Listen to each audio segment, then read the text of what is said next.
नमस्कार, सबका स्वागत है मुंशी प्रेमचंद के इस कार्यक्रम पे। और पहला जो कार्यक्रम था, पहले तो जो लोग नए आए हैं उनको बता दें कि 31 तारीख को मुंशी प्रेमचंद की जयंती है।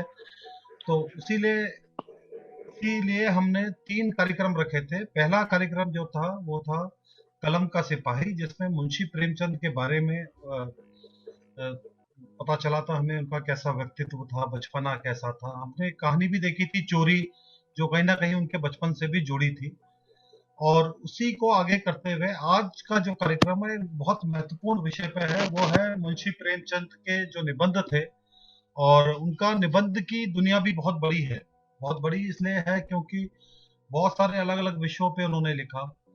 उनके बहुत सारे निबंध, जैसे अहद अकबर में हिंदुस्तान की हालत, इत्तेफाक ताकत है, आबशार नियाग्रा, जॉन ऑफ आर्क, कलाम सरूर, शहीद आजम, पदम सिंह शर्मा के साथ 3 दिन, बच्चों को स्वाधीन बनाओ, साहित्य का उद्देश्य, गालियां में बुद्धिवाद, महाजनी सभ्यता, इस पर अंशु जी थोड़ा अभी इस पे भी बातचीत करेंगे, सांप्रदायिकता और संस्कृति, साहित्य का आधार, फेल होने वाले लड़के, हिंदी उर्दू की एकता, राष्ट्रवाद, जीवन सार, कहानी कला, जीवन में साहित्य का स्थान।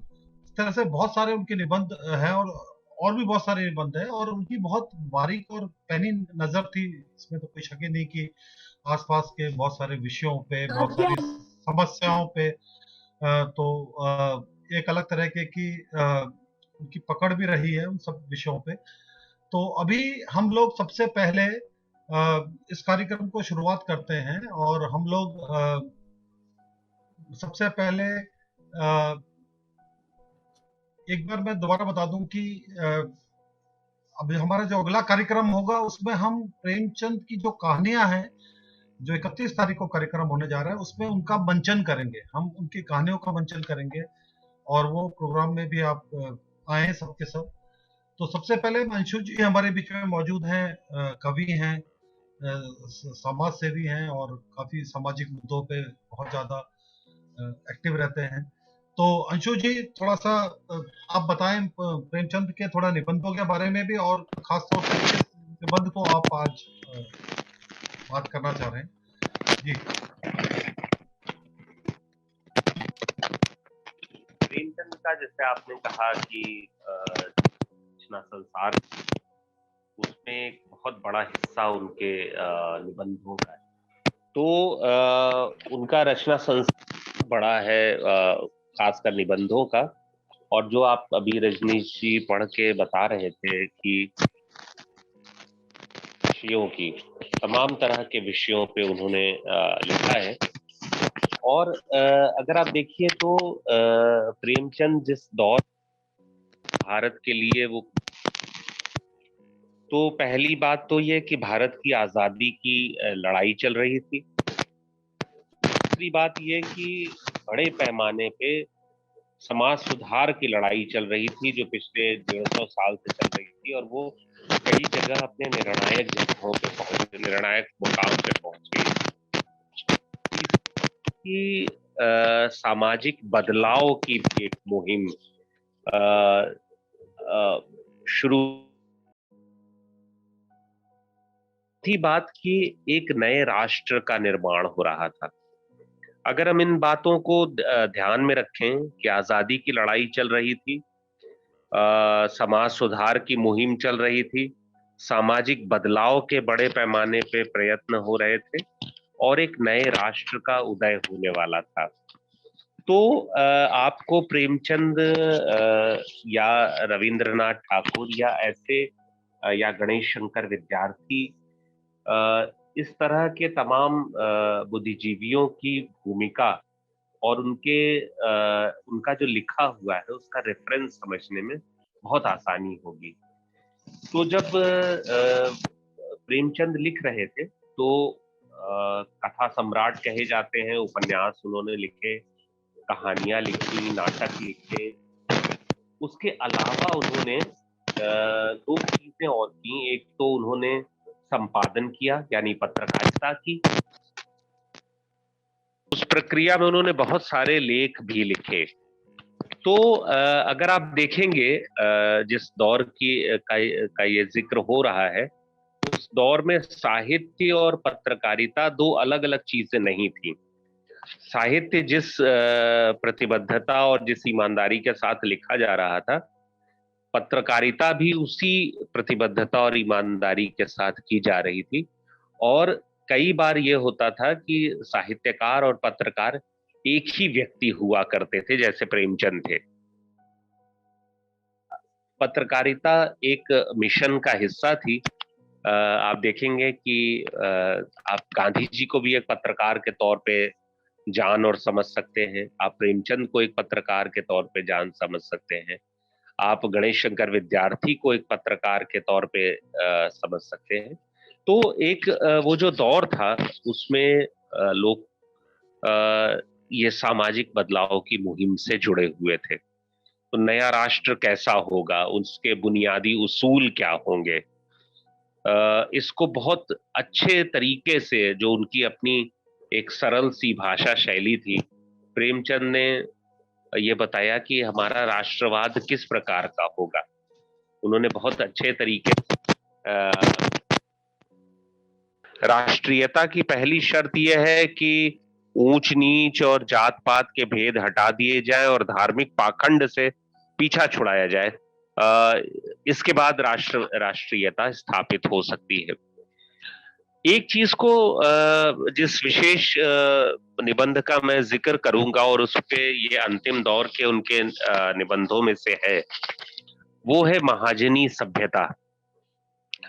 आप देखिए, ये वही दौर है जब भारत में आजादी की लड़ाई और सामाजिक परिवर्तन की लड़ाई तो लड़ी जा रही है, लेकिन बदलते हुए भारत में एक पिछली जो सभ्यता है, यानी जो सामंतवादी सभ्यता है, वो धीमे धीमे समाप्त हो रही है। और नई सभ्यता यानी महाजनी सभ्यता, यानी वो, ये महाजन किसी जाति के लिए संबोधित नहीं है। महाजनी सभ्यता यानी पूंजीवाद, जो एक ऐसी सभ्यता जो पैसे के जोर पे ज्यादा टिकी हो। तो एक 1936 का बड़ा उनका मशहूर और चर्चित निबंध रहा है प्रेमचंद जी का, वो है महाजनी सभ्यता। तो अगर आप इसमें देखेंगे, प्रेम के लेखन पे अगर आप प्रभाव देखेंगे, तो मैंने जो चार चीजें बताई थी शुरू में, वो उनके वैचारिक लेखों में उसका बहुत जबरदस्त प्रभाव है।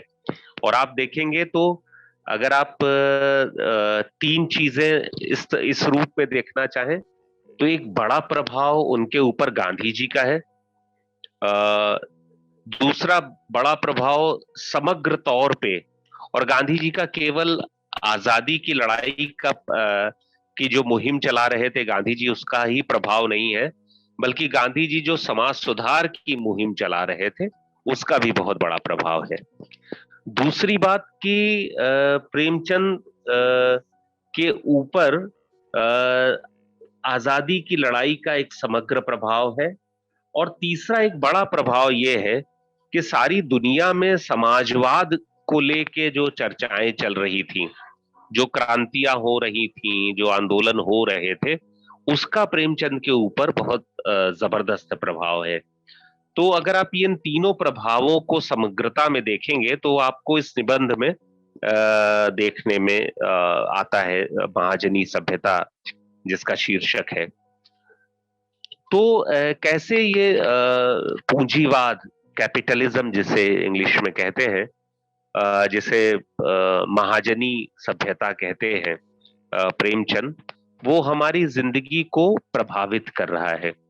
तो बड़े बड़े आप देखेंगे कि जिस तरह से अभी हमने उस दिन दिलीप कुमार के ऊपर कार्यक्रम किया था, और उनकी कुछ पुरानी फिल्में देख के हम लोगों ने ये समझने की कोशिश की थी कि किस तरह से उन पुरानी फिल्मों में मजदूरों के राज की या जनता के राज की बात होती थी। आप देखेंगे कि वही चीज प्रेमचंद के इस निबंध में आपको उन फिल्मों से पहले आपको देखने में आएगी, जब वो कहते हैं प्रेमचंद की हमारी जो ये सभ्यता है का सबसे बड़ा एक उसूल है जो महाजनी सभ्यता है कि समय ही धन है, जो आज भी हम बहुत प्रयोग करते हैं और इसको बहुत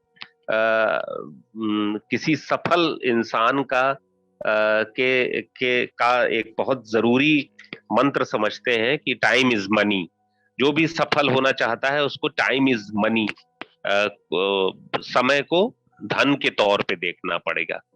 लेकिन हम ये देखना भूल जाते हैं कि ये टाइम इज मनी का मुहावरा आया कहां से है। प्रेमचंद उसकी तफ्तीश करते हैं।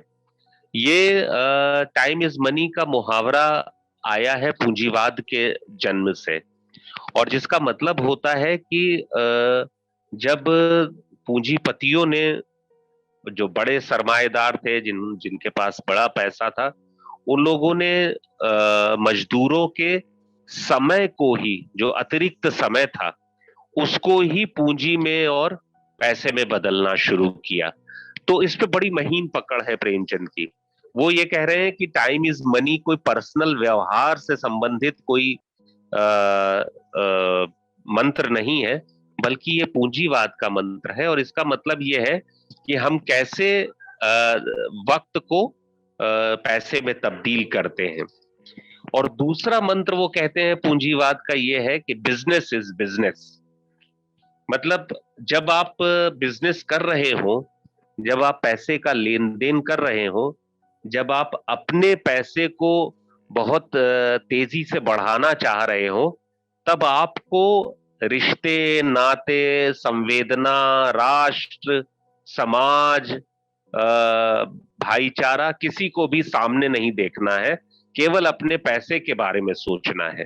तो पूंजीवाद ने हमें यह सिखाया कि किस तरह से पैसा ही सबसे ऊपर है, और हमें उसकी जगह किसी भी रिश्ते, नाते, किसी भी और भावना को अहमियत नहीं देनी है। तो प्रेमचंद ये बताते हैं कि ये दो मुख्य रूप से जो पूंजीवाद हमारे दौर का, उसके मंत्र है। और आप देखिए जब ये आज भी कितना रिलेवेंट है हमारे दौर में भी, ये प्रेमचंद जब लिख रहे हैं उस समय भारत में पूंजीवाद अभी अभी शुरू हुआ है, पैदा हो रहा है, बन रहा है।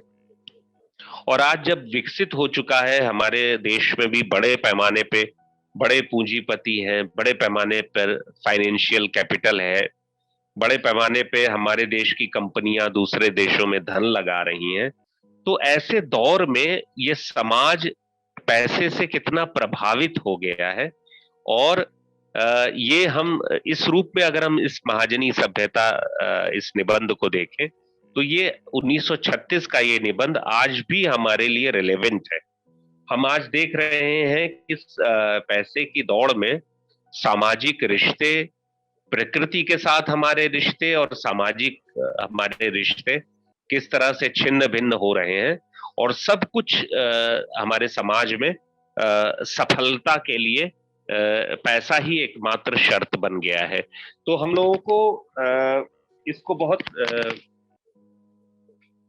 इसको बार बार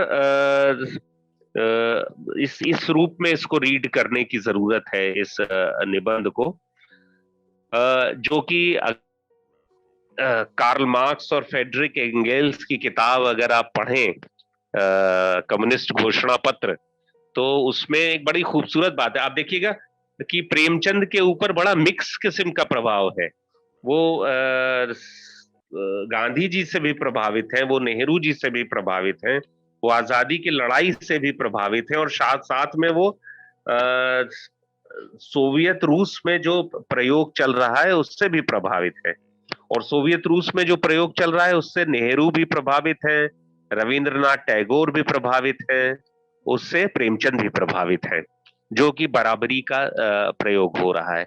तो इसमें कम्युनिस्ट मैनिफेस्टो में मार्क्स और एंगेल्स ने लिखा है कि इस महाजनी सभ्यता में मार्क्स लिखते हैं कि पूंजी ने रुपए आने पाई के ठंडे पानी में सारे रिश्तों को डुबो दिया है। और अब आप ये वाक्य प्रेमचंद का देखें मगर इस महाजनी सभ्यता में सारे कामों की गरज महज पैसा होती है। किसी देश पर राज्य किया जाता है तो इसलिए कि महाजनों पूंजीपतियों को ज्यादा से ज्यादा नफा हो। इस दृष्टि से मानो आज दुनिया में महाजनों का ही राज्य है। मनुष्य समाज दो भागों में बट गया है। बड़ा हिस्सा तो मरने और खपने वालों का है और बहुत ही छोटा हिस्सा उन लोगों का है जो अपनी शक्ति और प्रभाव से बड़े समुदाय को अपने वश में किए हुए हैं। यानी कि हमारे समाज में आर्थिक गैर बराबरी किस तरह से बढ़ रही है, इसको उस दौर में प्रेमचंद देख पा रहे हैं और लोगों को आगाह कर रहे हैं कि अगर ये आर्थिक गैर बराबरी बढ़ती रही तो हमारे देश में का लोकतंत्र सुरक्षित नहीं रहेगा। तो प्रेमचंद इस नजरिए से एक न केवल बुद्धिजीवी हैं बल्कि बड़े दूरंदेश बुद्धिजीवी हैं, बड़ी दूर तक देखने वाले। मैं आपको एक आध पंक्तियां और पढ़ के सुनाता हूं। और बड़े एक इसी लेख में प्रेमचंद कहते हैं, इस सभ्यता की आत्मा है व्यक्तिवाद। आप स्वार्थी बने और सब कुछ अपने लिए करें। जो कलेक्टिविटी है, जो लोगों की सामूहिकता है, सामुदायिकता है, सामाजिकता है, उससे इंसान दूर होता चला जाए और केवल अपने स्वार्थ के लिए काम करे, ये पूंजीवाद का उद्देश्य है। और आप देखेंगे कि सारा जो पूंजीवाद से जुड़ा हुआ जो भी राजनीतिक अर्थशास्त्र है, उसमें आप देखेंगे कि यही बात बार बार कही जाती है कि इंसान का उद्देश्य, जिंदगी का उद्देश्य अपने स्वार्थों को सिद्ध करना होता है। तो प्रेमचंद कह रहे हैं कि ये मनुष्य के समाज को धीमे धीमे ऐसा बनाया जा रहा है जिसमें ये सामुदायिकता की जगह मनुष्य केवल व्यक्तिगत स्वार्थ सीखे। और प्रेमचंद बड़े सोवियत रूस की बात करते हुए बड़ी मामूली तरीके से, बड़े सरल तरीके से हमें ये बताते हैं कि स्वाधीनता का अर्थ क्या है। अगर आप अब इसको आप नेहरू जी के जो संसद में पहला भाषण है उसको उससे तुलना करेंगे, जो कि इसके 11 साल बाद दिया गया है इस लेख के, तो आप उसमें देखेंगे कि नेहरू जी बराबरी, शिक्षा, अवसरों की समानता और अंधविश्वास से मुक्ति, इन 4 चीजों को भारत के निर्माण के लिए जरूरी बता रहे हैं। और प्रेमचंद किसको स्वाधीनता कहते हैं, आप देखिए, प्रेमचंद कहते हैं स्वाधीनता का अर्थ ये है कि जनसाधारण को हवादार मकान, पुष्टिकर भोजन, साफ सुथरे गांव, मनोरंजन और व्यायाम की सुविधाएं, बिजली के पंखे और रोशनी, सस्ता और सध्य सुलभ न्याय प्राप्त हो। तो इस समाज व्यवस्था में जो स्वाधीनता और आजादी है वो दुनिया की किसी सभ्यतम कहलाने वाली जाति को भी सुलभ नहीं है। धर्म तो आजादी का मतलब वो किसी बड़ा हवाई तरीके से बात नहीं कर रहे हैं। आजादी का मतलब वो बड़े ठोस बता रहे हैं कि खाने को भोजन हो, हवादार कमरे हो, शिक्षा और मनोरंजन हो, व्यायाम हो और साथ में सस्ता और ये एक बहुत ये अवधारणा आप देखिए, इस अवधारणा में आप हमारे संविधान को भी विकसित होता हुआ पाएंगे, सस्ता और सुलभ न्याय। फिर वो कहते हैं कि धर्म की भी स्वतंत्रता जरूरी है, लेकिन धर्म की स्वतंत्रता क्या है, इसको वो डिफाइन करते हैं। धर्म की स्वतंत्रता ये है कि लोक सेवा, सहिष्णुता, समाज के लिए व्यक्ति का बलिदान, नेक नियति, शरीर और मन की पवित्रता है तो इस सभ्यता में धर्माचरण की स्वाधीनता है। यानी वो धर्म को किसी किसी रूढ़िगत किसी एक धर्म या मजहब के नजरिए से नहीं देख रहे हैं, बल्कि वो बता रहे हैं कि वास्तविक धार्मिक स्वतंत्रता किसे कहते हैं। तो वो लगातार इस बात पे जोर दे रहे हैं इस महाजनी सभ्यता में कि ये कैसे पूंजीवाद जो है सामंतवाद और राजशाही की वो आलोचना करते हैं, लेकिन वो ये कहते हैं कि उस व्यवस्था में थोड़ा बहुत जिम्मेदारी थी। जमींदार लाख करता हो, लेकिन वो अपने प्रजा का पालन भी करने के बारे में सोचता था। लेकिन यहाँ तो इतने बेगाने रिश्ते हो गए हैं पूंजीवाद में कि पैसा ही सब कुछ हो गया है और पैसा ही हर चीज का मापदंड और मानदंड हो गया है। तो ऐसी व्यवस्था की वो बात करते हैं और दूसरी तरफ इससे निकलने की राह भी सुझाते हैं। वो क्या है? धन्य है वो सभ्यता जो मालदारी और व्यक्तिगत संपत्ति का अंत कर रही है, और जल्दी ही या देर से दुनिया उसका पदानुसरण अवश्य करेगी। यानी किसी ना किसी रूप के, क्योंकि प्रेमचंद एक साहित्यकार है और हमेशा साहित्य वाले नजरिए से वो बात करते रहते हैं, तो वो हमेशा इस बात की पे जोर देते हैं कि वो हमेशा इस बात पे जोर देते हैं कि किसी न किसी तरह का समुदायवाद, समाजवाद, बराबरी और स्वतंत्रता और आजादी और न्याय पे आधारित समाज ही इस पूंजीवाद का जवाब हो सकता है।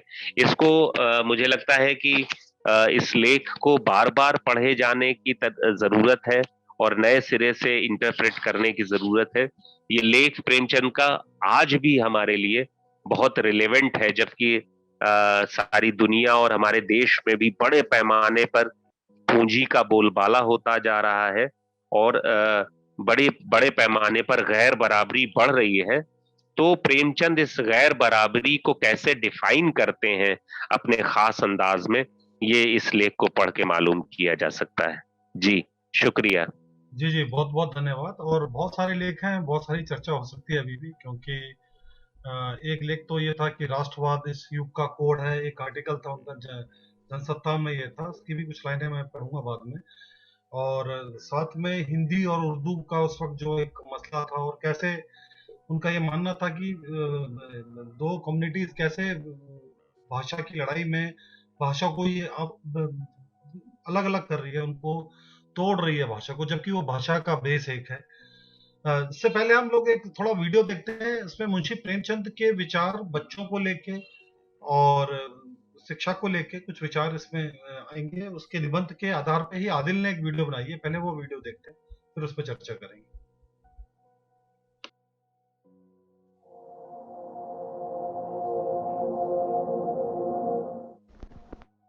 कूचे शौक रहे फिक्रो नजर से गुजरे, नक्शे पा छोड़ गए हम तो जहां से गुजरे। प्रेमचंद एक ऐसे ही विरासत के मालिक हैं जिनको पढ़ने और समझने के बाद ये शेर खुद ब खुद हमारे जहन में आ जाता है।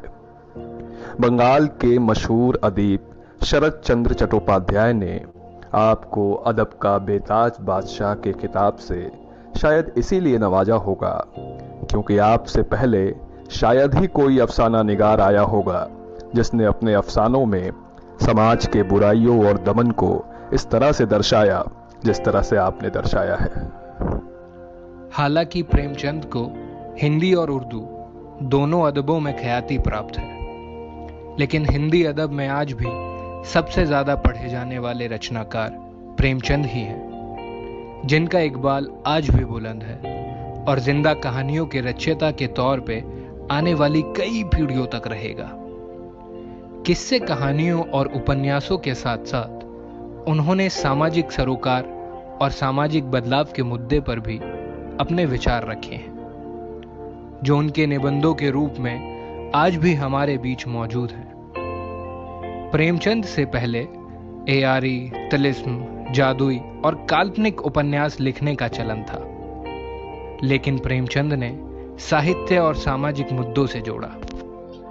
अपने निबंध साहित्य की भाषा में प्रेमचंद लिखते हैं कि साहित्य उसी रचना को कहेंगे जिसमें कोई सच्चाई दर्शाई गई हो, जिसकी जबान पकी हुई साफ और सुंदर हो और जिसमें दिल और दिमाग पर असर डालने की खासियत हो। साहित्य में खासियत पूरी तरीके से तभी पैदा होती है जब उसमें जीवन की सच्चाइयों को दर्शाया गया हो। प्रेमचंद खुद मुदर्रिस रह चुके हैं। तालीम के महकमे से दूसरी हैसियत में भी जुड़े हुए थे।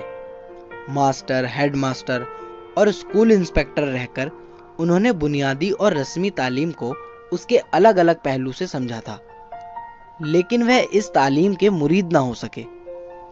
1934 में लिखी गई अपनी एक छोटी सी टिप्पणी फेल होने वाले लड़के में प्रेमचंद ने हिंदुस्तान के शिक्षा व्यवस्था के सामने एक गहरा सवाल छोड़ दिया था। वो लिखते हैं, कुछ अजीब स्कूलों और कॉलेजों में जब कोई लड़का फेल हो जाता है तो उसे इसकी ये सजा दी जाती है कि स्कूल से निकाल दिया जाता है, और जब अपने स्कूल ने उसे इतनी बेरुखी से निकाल दिया तो ऐसे निकाले हुए लड़कों को दूसरा स्कूल क्यों लेने लगा। इस तरह लड़के के लिए तालीम के दरवाजे चारों ओर से बंद हो जाते हैं। कितनी दयनीय परिस्थिति है। स्कूलों में जगह कम है और अगर सभी फेल समेत बने रहे तो नयों के लिए कहां से मौका बने। वहीं एक और लेख, बच्चों को स्वाधीन बनाओ, में प्रेमचंद नए सामाजिक संरचना को रखते हुए आने वाली पीढ़ियों को रास्ता दिखाते हुए लिखते हैं, ये ऐसा समय है जहां बच्चे आजकल उससे कई ज्यादा स्वाधीन हैं जितना उनके माता पिता इस उम्र में खुद थे। लेकिन जरूरत है कि बच्चों को स्वाधीन बनने की तालीम दी जाए। अभी हम उनको यह तालीम नहीं। अगर किसी को फौज में भर्ती होना हो तो उन्हें फौज की कवायद सीखने की जरूरत होती है। अगर वो गायक बनना चाहे तो ये मुमकिन नहीं कि वो आप ही आप गाने लग जाए। हम उन्हें बचपन से इस समस्या को हल करने की बुनियादी तालीम नहीं दे पाए। मसलन बच्चों को ऐसी तालीम देनी चाहिए जिससे वो आगे चलकर अपनी हिफाजत खुद कर सकें। वो स्वाधीनता आंदोलन का दौर था। एक तरफ जहां देश की आवाम अंग्रेजी सरकार के खिलाफ देश को आजाद कराने के लिए एकजुट हो रही थी, तो दूसरी तरफ देश में सांप्रदायिक तनाव और हिंसा ने अपनी गहरी पैठ बना ली थी, जिसका असर जबान पर भी पड़ा। नतीजतन हिंदी हिंदुओं की और उर्दू मुसलमानों की जबान होती जा रही थी।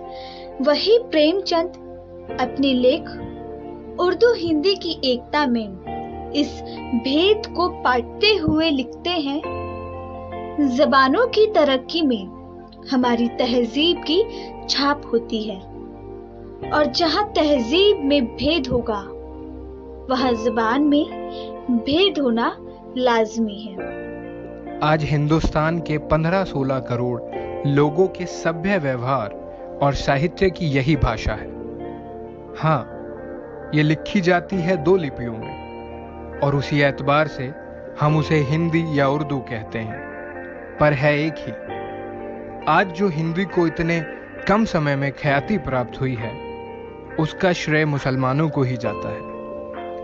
मुसलमानों ने ही दिल्ली प्रांत की इस बोली को, जिसको उस वक्त तक भाषा का पद भी नहीं मिला था, व्यवहार में लाकर उसे दरबार की भाषा बना दिया और दिल्ली के उमरा अमीर और सामंत जिन प्रांतों में गए हिंदी भाषा को साथ लेते गए। उन्हीं के साथ वह दक्षिण में पहुंची और उसका बचपन दक्षिण में ही गुजरा। एक तरफ हमारे मौलवी साहिबान अरबी और फारसी के शब्द भरते जाते हैं, दूसरी ओर पंडितगण संस्कृत और प्राकृत के शब्द ठूस रहे हैं और दोनों भाषाएं आवाम से दूर होती जा रही हैं। लेकिन क्या उन्हें अपने अपने ढंग पर संस्कृति के अनुसार बढ़ने दिया जाए या दोनों को इतना करीब लाया जाए कि उसमें लिपि के सिवा कोई भेद ना रहे। हम बचपन से ही 15-16 साल अंग्रेजी सीखने में कुर्बान कर देते हैं तो क्या महीने 2 महीने उस लिपि और साहित्य का ज्ञान प्राप्त करने में नहीं लगा सकते जिस पर हमारी कौमी तरक्की ही नहीं, कौमी जिंदगी का दारोमदार है? प्रेमचंद का कलाम अदब की ऐसी विरासत है जिसके बिना हिंदी और उर्दू अदब की कल्पना मात्र भी नहीं की जा सकती। कलम का ऐसा जादूगर जिसने अपने साहित्य को इतनी सरलता से आवाम तक रखा कि वो हर वर्ग के लोगों तक पहुंचकर दिमाग में घर कर गया और उस कलाम को अमर कर गया।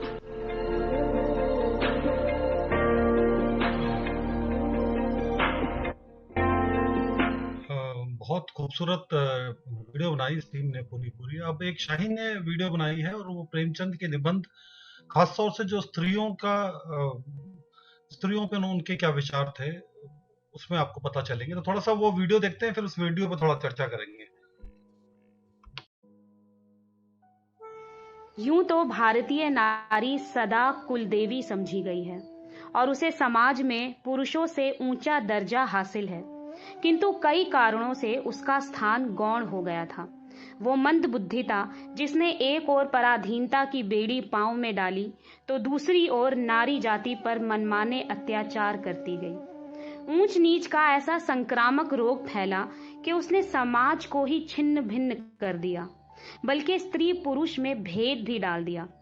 पुरुषों ने नारी जाति के अधिकारों का अपहरण करना शुरू किया, लेकिन राष्ट्रीयता और सद्बुद्धि की जो लहर इस समय आई हुई है वो इन तमाम भेदों को मिटा देगी और एक बार फिर हमारी माताएं उसी ऊंचे पद पर आरूढ़ होंगी जो उनका हक है।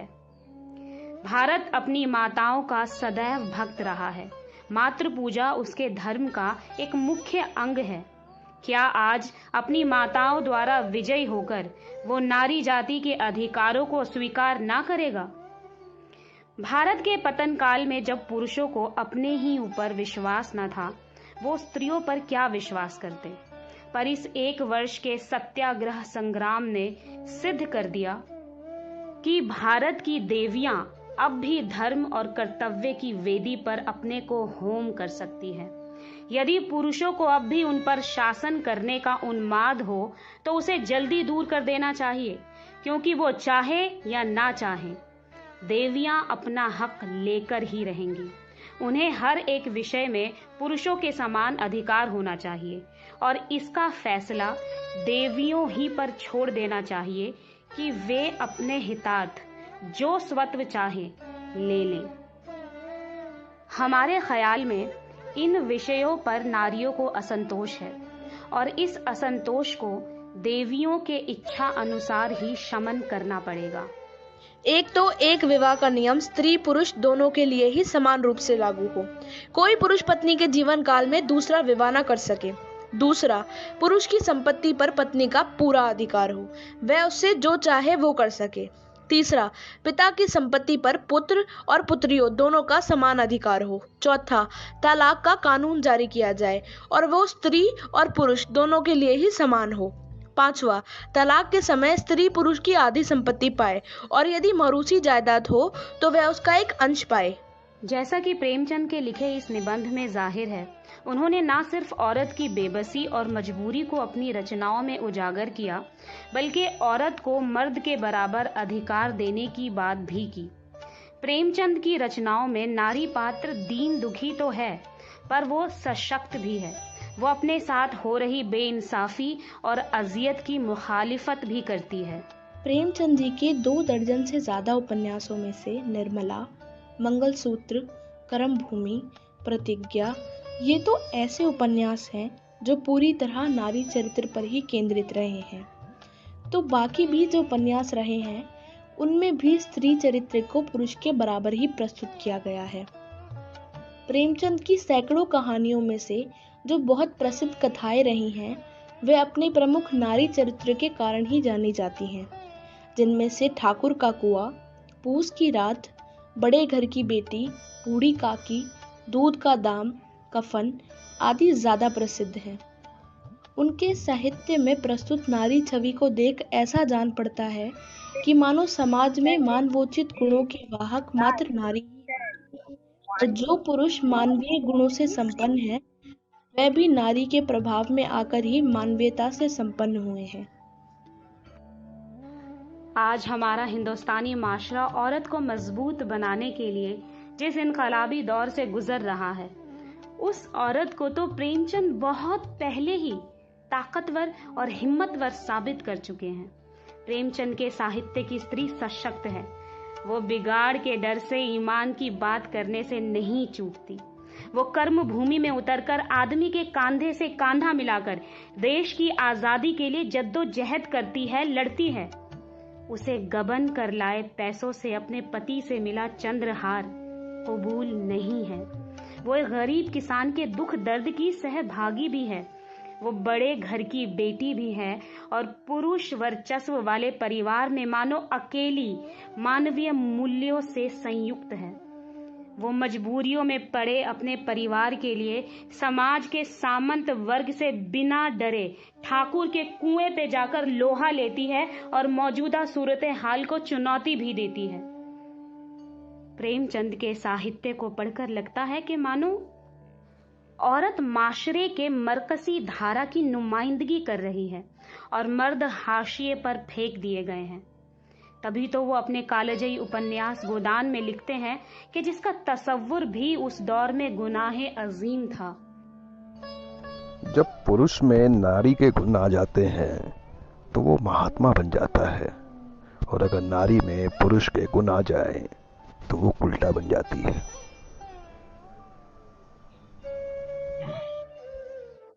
बहुत खूबसूरत वीडियो बनाया, और स्पेशली खास तौर से उनके जो महिलाओं को लेके प्रेमचंद के जो विचार थे वो हमें पता चले।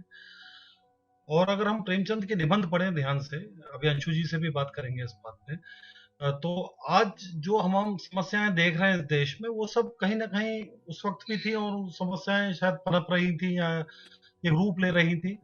और प्रेमचंद ने उसको बहुत जैसे बोलते हैं कि सख्ती से कई चीजों पे उन्होंने बोला है, खासतौर से ऐसे राष्ट्रवाद, जहां डॉक्टर अंबेडकर कहते थे कि भाई राष्ट्रवाद एक दूधारी चेतना है, तो उसी तरह से प्रेमचंद का एक 27 नवंबर 1933 में जागरण में एक लिखा हुआ आर्टिकल है, उसकी कुछ लाइनें पढ़ के मैं सुनाता हूँ। राष्ट्रीयता वर्तमान युग का कोड है, उसी तरह है जैसे मध्यकालीन युग में का कोड सांप्रदायिकता थी। नतीजा दोनों का एक है। सांप्रदायिकता अपने घेरे के अंदर पूर्ण शांति सुख का राज्य स्थापित करना चाहती थी, मगर उस घेरे से बाहर जो तो नतीजा दोनों का एक है। सांप्रदायिकता अपने घेरे के अंदर पूर्ण शांति सुख का राज्य स्थापित करना चाहती थी, मगर उस घेरे से बाहर जो संसार था उसको नोचने खसोटने में जरा भी मानसिक कलेश ना होता था। राष्ट्रीयता भी अपने परिमित क्षेत्र के अंदर राम राज्य का आयोजन करती थी। उस क्षेत्र के बाहर का संसार उसका शत्रु है।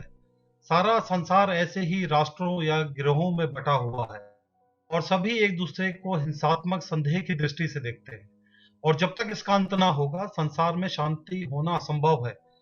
जागरूक आत्माएं संसार में अंतरराष्ट्रीयता का प्रचार करना चाहती हैं और कर रही हैं, लेकिन राष्ट्रीयता में के बंधन में जकड़ा हुआ संसार उन्हें ड्रीमर या शेख चिल्ली समझकर उनकी अपेक्षा करता है। तो एक इस तरह का आर्टिकल भी था इनका। और अब हम अगली एक वीडियो देखते हैं, फिर अंशु जी से इसके बाद जो हमारी सारी वीडियोस हैं और जो सारे विषय है उस पर सब एक बार जरूर अंत में जरूर बात करेंगे।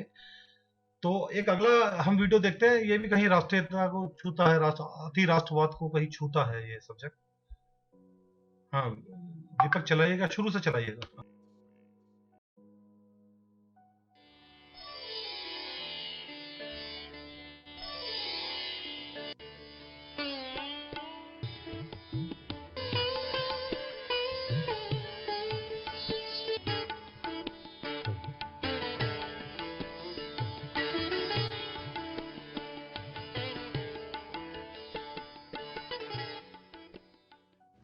ये तो हम पहले से भी जानते थे और अब भी जानते हैं कि साधारण भारतवासी राष्ट्रीयता का अर्थ नहीं समझता, और ये भावना जिस जागृति और मानसिक उदारता से उत्पन्न होती है वो अभी हम में से बहुत थोड़े आदमियों में आई है।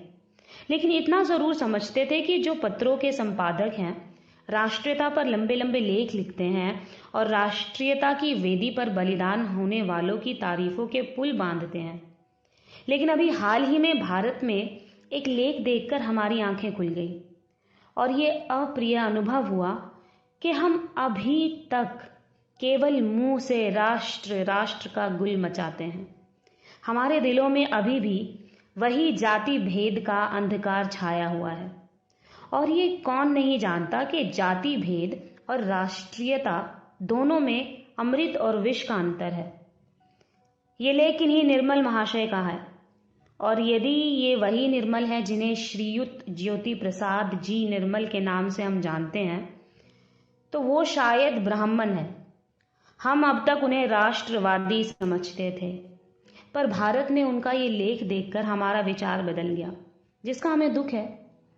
हमें ज्ञात हुआ कि वो अब भी उन पुजारियों, पुरोहितों और जनेऊधारी लुटेरों का पर प्रभुत्व बनाए रखना चाहते हैं, जिन्हें वो ब्राह्मण कहते हैं, पर हम उन्हें ब्राह्मण क्या, ब्राह्मण के पांव की धूल भी नहीं समझते। निर्मल की शिकायत है कि हमने अपनी 3/4 कहानियों में ब्राह्मण को काले रंगों में चित्रित करके अपनी संकीर्णता का परिचय दिया है, जो हमारी रचनाओं पर अमिट कलंक है। हम कहते हैं कि अगर हमें इतनी शक्ति होती तो हम अपना सारा जीवन हिंदू जाति को पुरोहितों, पुजारियों, पंडों और धर्मोपजीवी कीटाणुओं से मुक्त कराने में अर्पण कर देते।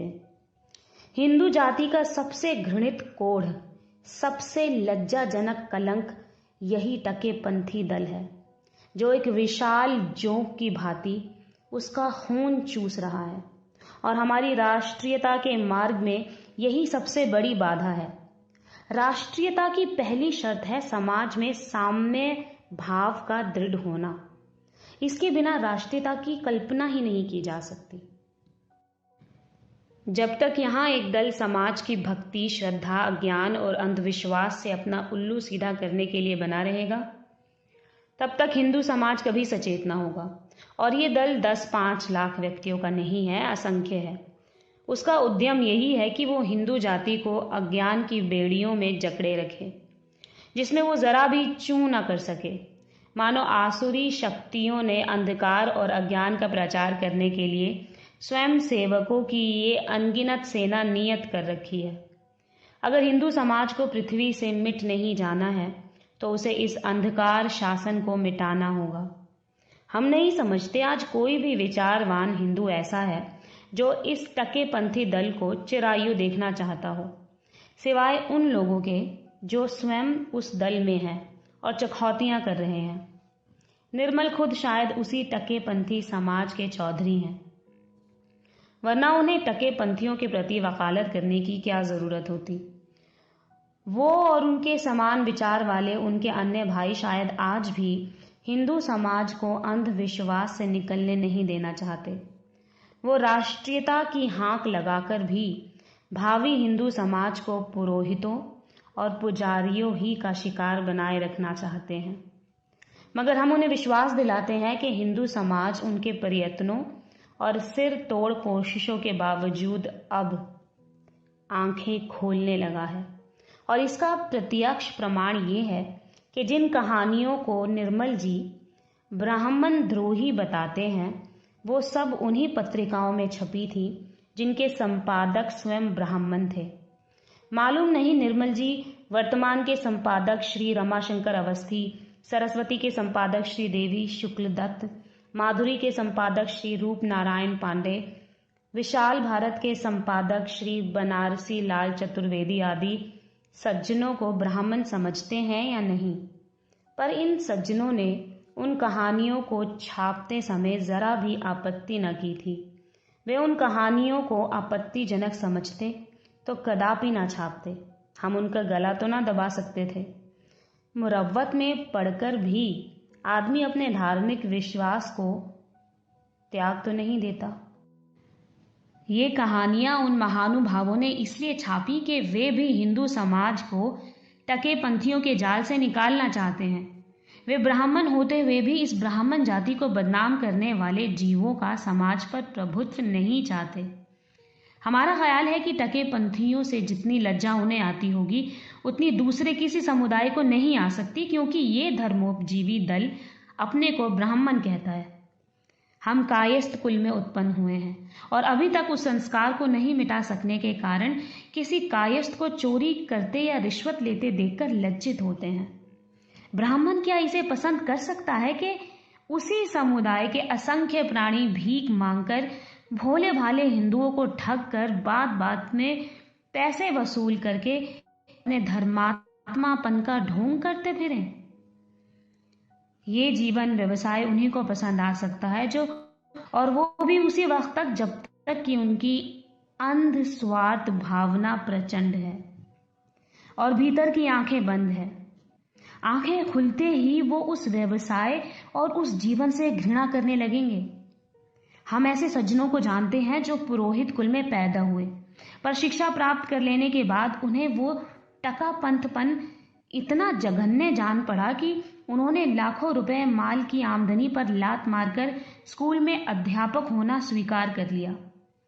आज भी कुलीन ब्राह्मण पुरोहितपन और पुजारीपन को त्याज्य समझता है और किसी दशा में भी ये निकृष्ट जीवन अंगीकार ना करेगा। ब्राह्मण वो है जो निष्प्रह हो, त्यागी हो, सत्यवादी हो। सच्चे ब्राह्मण महात्मा गांधी हैं, नेहरू हैं, सरदार पटेल हैं, स्वामी श्रद्धानंद हैं। वो नहीं जो प्रातःकाल आपके द्वार पर आके करताल बजाते हुए निर्मल पुत्र देहि भगवान का हांक लगाते रहे, या गणेश पूजा और गौरी पूजा और अल्लम गल्लम पूजा पर यजमानों से पैसे रखाते हैं, या गंगा में स्नान करने वालों से दक्षिणा वसूल करते हैं, या विद्वान होकर ठाकुर जी और ठकुराइन जी के श्रृंगार में अपना कौशल दिखाते हैं, या मंदिर में मखमली गांव तकिए लगाए वैश्याओं का नृत्य देखकर भगवान से लौ लगाते हैं।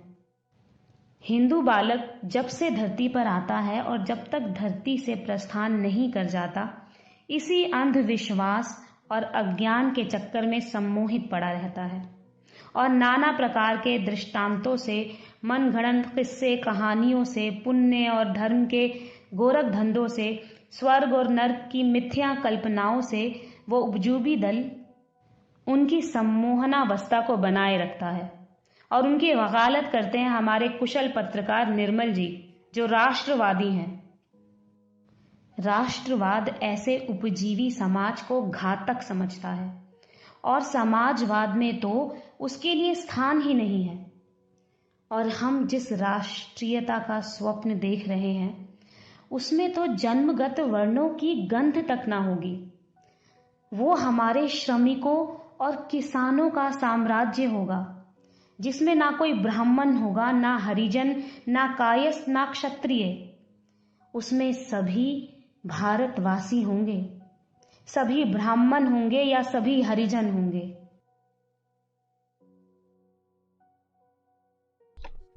बहुत बढ़िया वीडियो। और अब अंत में बस अंशु जी से बस आखिरी में जाते जाते, क्योंकि समय भी हो चुका है।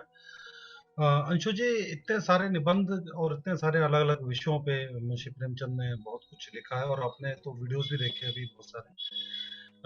बस अंत में ये बताएंगे कि उनके निबंध आज के हमारे समय में कितना एक इम्पोर्टेंस रखते हैं या कितना महत्व रखते हैं, और हमें कैसे उनको आज निबंधों को उनको आज कैसे हम देखें, क्योंकि वो चीजें तो आज दिख ही रही हैं। इवन वो किरदार भी दिख रहे हैं जो उनकी कहानियों में थे, पर अभी फिलहाल निबंधों की बात कर रहे हैं। जी, अभी जो वीडियो में जिस लेख का को पढ़ा जा रहा था, वो आप देखिएगा कि जो मेजर थीम है जिसपे प्रेमचंद ने निबंध लिखे हैं, ऐसे तो जो शुरू में आपने पढ़ के बताया था उसमें कुछ लोक रुचि की भी चीजें हैं, कुछ पत्रकारिता से जुड़ी सामान्य रुचियों की चीजें हैं, कुछ तात्कालिक राजनीतिक कुछ साहित्यिक श्रेणी के निबंध हैं। लेकिन जो अगर मेजर थीम आप लेंगे जो भविष्य का भारत कैसा हो इसके बारे में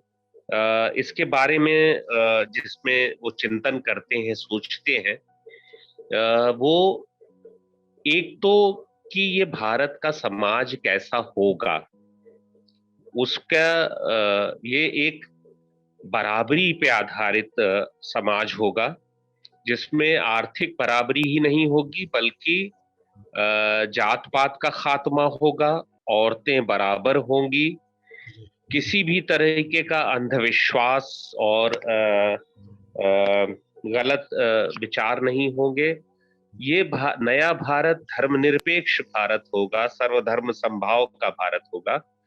अपने बहुत महत्वपूर्ण जो राष्ट्रवाद पे भी उन्होंने चीजें लिखी हैं, और अगर आप ध्यान दें तो सांप्रदायिकता और संस्कृति इस विषय का उनका एक महत्वपूर्ण लेख है, जिसमें वो बताते हैं कि कैसे सांप्रदायिकता जो है वो हमेशा संस्कृति की बातें करती है, वो संस्कृति की खाल ओढ़ के आती है सांप्रदायिकता, उसको अपने असली रूप में आने में शर्म आती है। तो जब सांप्रदायिकता और जो अभी निबंध आप देख रहे थे, तो आप देखेंगे कि कितना सौम्य व्यक्तित्व है प्रेमचंद का, कितना मृदुभाषी उनकी भाषा भी, उपन्यास की भाषा कितनी सरल तरल और सौम्य है। लेकिन जब वो भारत की इन कुरीतियों पे हमला करना शुरू करते हैं तो वो कतई निर्मम हो जाते हैं, फिर वो किसी को बख्शते नहीं है जहां तक भारत निर्माण की बात है। तो आपने देखा होगा कि वो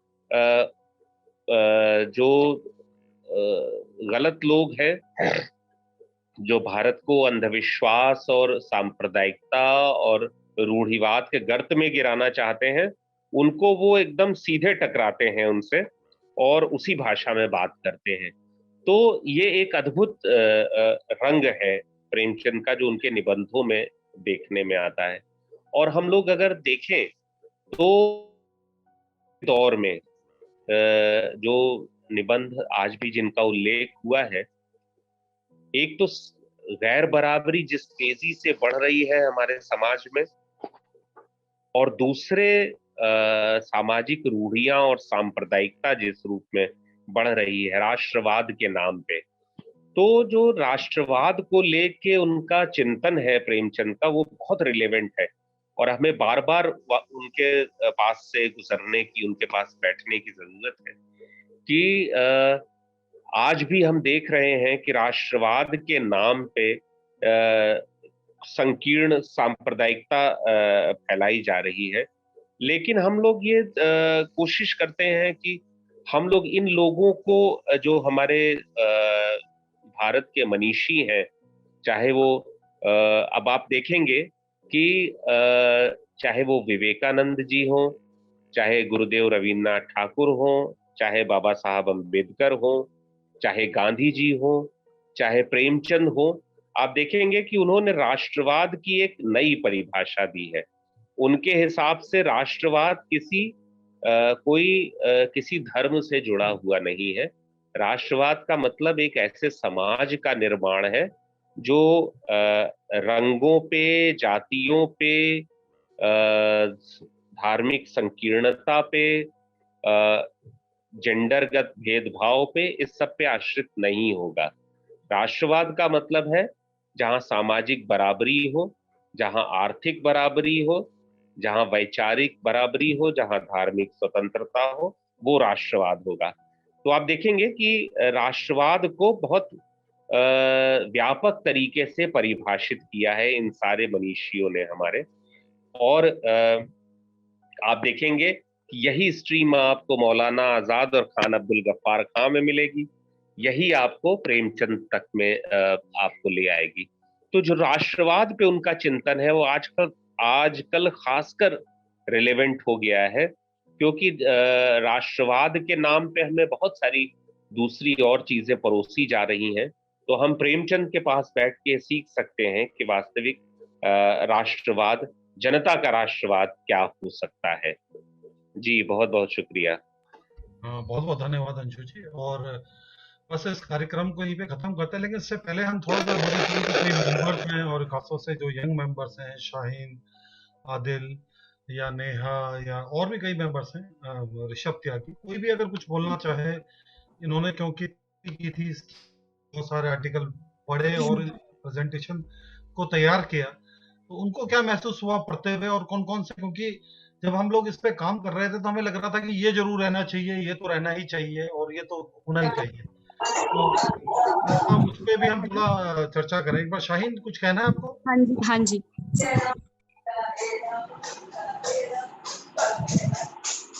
सोनिया जी थोड़ा म्यूट कर आवाज आ रही है मेरी? हेलो, आवाज आ रही है मेरी? हाँ जी। आ रही है आवाज? हाँ हाँ, तो वैसे तो बहुत सारी बातें थी जो कहना थी और जो समझ भी आई, और इतने सारे निबंध पढ़ के और बहुत सी कहानियां और उपन्यास से भी हम जुड़े, लेकिन मुझे लगता है कि अपनी कोई बात ना कह के क्योंकि हम किसी भी कलाकार या फिर किसी भी साहित्यकार को सबसे बड़ी श्रद्धांजलि यही होती है कि हम उनको ज्यादा से ज्यादा पढ़ लें, ज्यादा से ज्यादा कह दें। तो टाइम भी कम है, एक बहुत ही छोटा सा अंश उन्हीं की लेख का, साहित्य का उद्देश्य में से मैं पढ़ना चाहूंगी, जो बहुत खूबसूरत है, जो कि ना सिर्फ साहित्य का उद्देश्य होना चाहिए, बल्कि इस दुनिया में जितनी भी कलाएं हैं सबका यही मेरा ख्याल से उद्देश्य होना चाहिए। तो प्रेमचंद कुछ इस तरह कहते हैं: पुराने जमाने में समाज की लगाम मजहब के हाथ में थी। मनुष्य की आध्यात्मिक और नैतिक सभ्यता का आधार धार्मिक आदेश था, और वो भय या प्रलोभन से काम लेता था। पुण्य पाप के मसले उसके साधन थे। अब साहित्य ने ये काम अपने जिम्मे ले लिया है, और उसका साधन सौंदर्य प्रेम है। वो मनुष्य में इसी सौंदर्य प्रेम को जगाने का यत्न करता है। ऐसा कोई मनुष्य नहीं जिसने सौंदर्य की अनुभूति ना हो। साहित्यकार में ये वृत्ति जितनी ही जागृत और सक्रिय होती है, उसकी रचना उतनी ही प्रभावमयी होती है। प्रकृति निरीक्षण और अपनी अनुभूति की तीक्ष्णता की बदौलत उसके सौंदर्य बोध में इतनी तीव्रता आ जाती है कि जो कुछ असुंदर है, अभद्र है, मनुष्यता से रहित है, वो उसके लिए असह्य हो जाता है। उस पर वो शब्दों और भावों की सारी शक्ति से वार करता है। यूं कहिए कि वो मानवता, दिव्यता और भद्रता का बाना बांधे होता है। जो दलित है, पीड़ित है, वंचित है, चाहे वो व्यक्ति हो या समूह, उसकी हिमायत और वकालत करना उसका फर्ज है। उसकी अदालत के सामने वो अपना इस्तगासा पेश करता है, और उस न्याय वृत्ति तथा सौंदर्य वृत्ति को जागृत करके अपना यत्न सफल समझता है। तो मुझे लगता है कि ये हम बहुत ही सुंदर तरीके से प्रेमचंद ने अपनी सारी जिंदगी किया और आज तक भी करते आ रहे हैं, और हम सब एज एन आर्टिस्ट, मुझे लगता है कि ये हमारा काम होना चाहिए कि हम वॉइसलेस के लिए वॉइस बने, और जो भी चीजें गलत हो रही है कम से कम उसको सामने लेके आए। Thank you Shaheen. और हमारे पास समय होता तो और चर्चा करते हैं इस पे। और जैसा अगर हमने जब प्रेमचंद के निबंध पढ़े और जब हम पढ़ते रहे तो हमें ये तो पता चला कि उनकी हर चीज पे बड़ी पैनी नजर थी, चाहे वो शिक्षा हो, बच्चे हो, स्त्रियां हो, दलित हो, सांप्रदायिकता हो या और भी कई मुद्दे, उनकी बहुत पैनी पकड़ थी। तो बहुत बहुत धन्यवाद। और लेकिन अंत में बता दूं कि हमारे बीच में विजय महाजन जी भी मौजूद हैं, जो हमारे प्रमुख हैं राजीव गांधी फाउंडेशन के, और खास तौर से इस कार्यक्रम को करने में काफी इंस्पायर किया उन्होंने, तो उनको बहुत बहुत शुक्रिया। विजय सर, कुछ कहना चाहेंगे अंत में? रजनीश, कार्यक्रम को सुन के बहुत सीखा, बहुत आनंद आया, और एक बार नई चीज सीखने को मिलती है। अंशु जी तो जब बोलते हैं तो बिल्कुल मैं तो मंत्रमुग्ध हो जाता हूँ, लेकिन हमारे जो यंग कोलीग्स हैं, शाहीन और आदिल और ये सब लोग बहुत अच्छी तरह से रिसर्च करके बहुत अच्छा मटेरियल ढूंढ के जो प्रेजेंट कर रहे हैं, उससे एक बात तो बहुत आपको याद होगा 2 साल पहले हमने जो गोष्ठी की थी कि प्रेमचंद आज के हाँ। समय में प्रासंगिक हैं क्या? जी जी जी। तो उसका जवाब तो हर एक वाक्य से निकलता है। मुझे तो विश्वास ही नहीं होता है कि 1936 में जो चीजें उन्होंने लिखी थी कि वो आज भी बिल्कुल 100% वो लागू हो सकती हैं।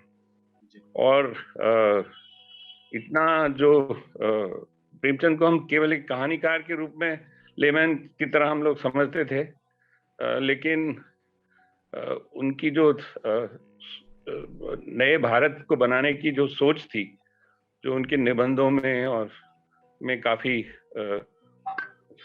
सफाई से उन्होंने लिखा है, वो तो एक तरह से हमारे संविधान की जो बुनियाद है, बुनियादी जो सोच है, उसमें उसका जरूर योगदान हुआ होगा। तो ये सब सुन के मुझे बहुत नई सीख मिल रही है। बहुत बहुत शुक्रिया अंशु जी का, आपका और अपने यंग साथियों। Thank you sir. और ये पूरी टीम मिलके मेहनत करती है हमारी और मिलके ही बनाती है वीडियोस। धन्यवाद।